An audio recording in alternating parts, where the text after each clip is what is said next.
dentist day. Wish I could just take my anti-anxiety pill for it because butterflies. I can't because that'll just knock me out. Mobile today. I can't use my wheelchair because the facility is not handicap accessible. God, I have my little squishy. My little odd ones out squishy. It smells like strawberries for some reason. So yeah, waiting on that. Should be here in like 6-7 minutes. It's my time of the month, so I'm enjoying that. Oh, so I just got a call from the driver. He's gonna be a little bit late. I got a little angry at him at first. I feel bad because he seemed like a really nice guy, and he assured me that he can get me there on time. He also told me that I was just added to his schedule a few minutes ago. Are you kidding me? It's so surprising. It's just annoying. Is what it is. When did I schedule this? I scheduled this at least last week. Wednesday? I don't know. One of those days. No. Wait. It's been scheduled for a few weeks. Yeah, I've been on the schedule for a few weeks, and they just... When did I... Well, I don't remember when I called them to schedule it, but it was at least a couple of weeks ago. It's squishy. He squished a lot today. I don't want to go. I didn't take any pain medication because I didn't know... Really? I don't know if I should complain to provider or CareSource about that. You know what happens. Oh, and really the only reason I was put on his schedule is because somebody canceled. His ride before canceled. So I was only added last minute because somebody canceled last minute. So what would have happened if that person hadn't canceled? I'm confused. That had it. They claim to care so much about their patients.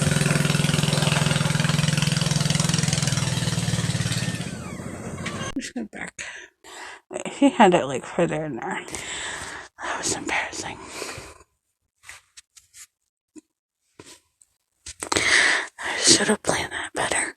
And I think I can. I need to specify with CareSource next time that I need an accessible vehicle with someone who is allowed to assist me to and from, from the vehicle to the facility, into the doors, and then back.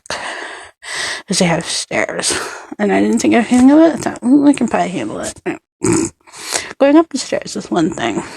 And the car they sent the first time was a lot easier to get to. It was a small car you step down into. Just fine. The driver was very pleasant. There's two other ladies in the back. And they didn't really say a whole much. I don't know if you can understand a word I'm saying. It's still numb. Stops right here. About here. So, here is very numb. But it's already getting sore on the inside. So he gets here late to pick me up. I was there just in time for my appointment, which is annoying because I knew I had get in the car just fine, his car, and then he drives me up there. He was very talkative, which was fine. I get here, he drops me off, and I get to the steps. There's one little stoop, little teeny tiny thing that wasn't too bad. And then you go around a little flower bed, and there's a set of stairs. 8, maybe. It's a house, is what it is. It's an old house, been converted into a dentist's office. It's my OB's office, except that's a level place. It doesn't have steps into anything. And you can see from the waiting room if your ride's there or not. So I get up the steps, fine, and I get in there and fill out the paperwork, get back there. He numbs me once. Oh no, X-ray. They automatically know it was just shown back here. Just from the X-ray, obviously. It's sore up here, not down here. I don't know why. So weird. He's not cold. He's not cold like the reviews say. He's very no-nonsense, gets things done swiftly and efficiently. He's kind. I didn't think he was cold at all. I'm wondering if he's on the spectrum, maybe a little bit. I will explain later.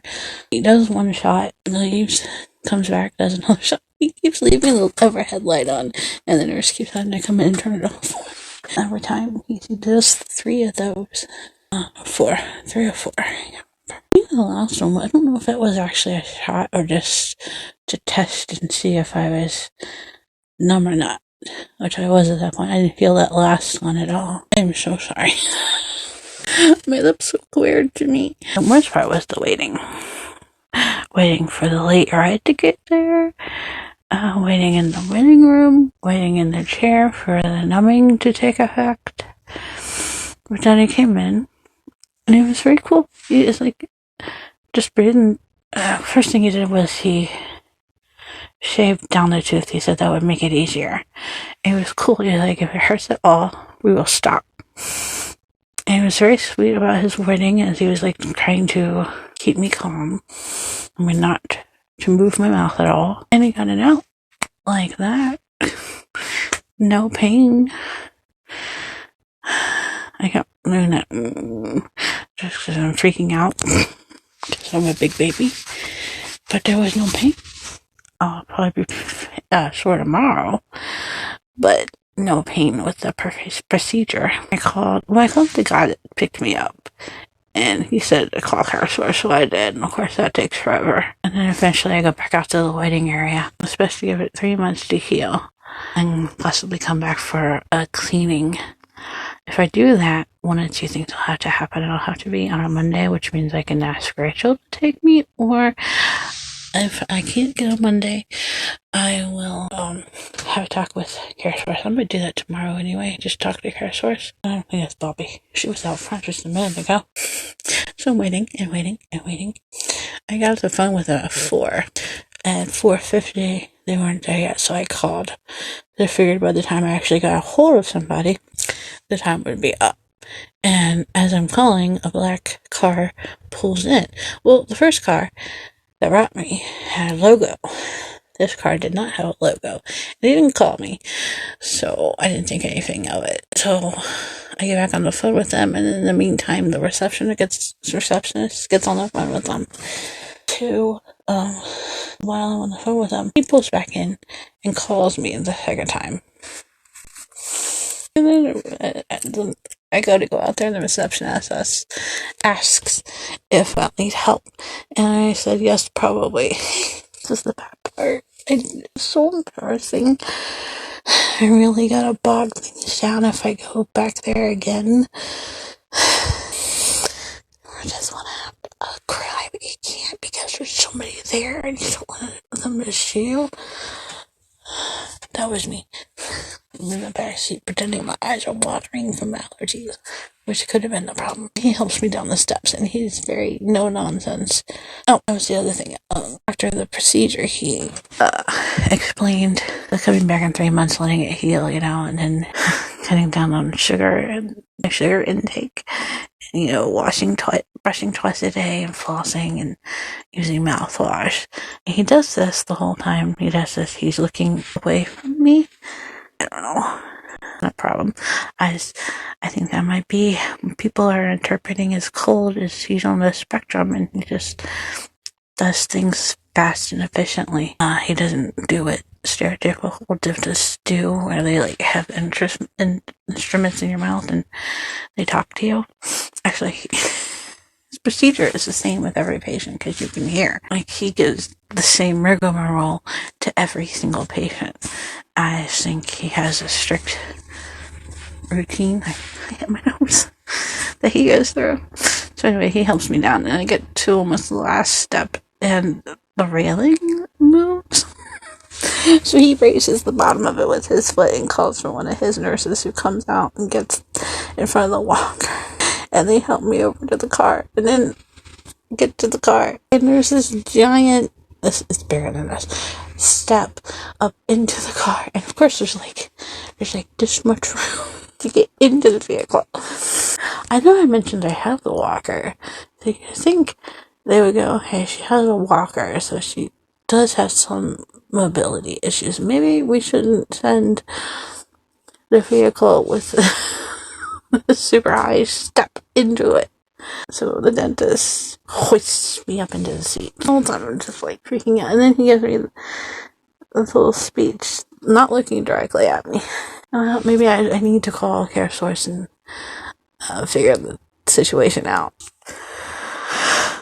It was embarrassing. So yeah, I gotta figure that out.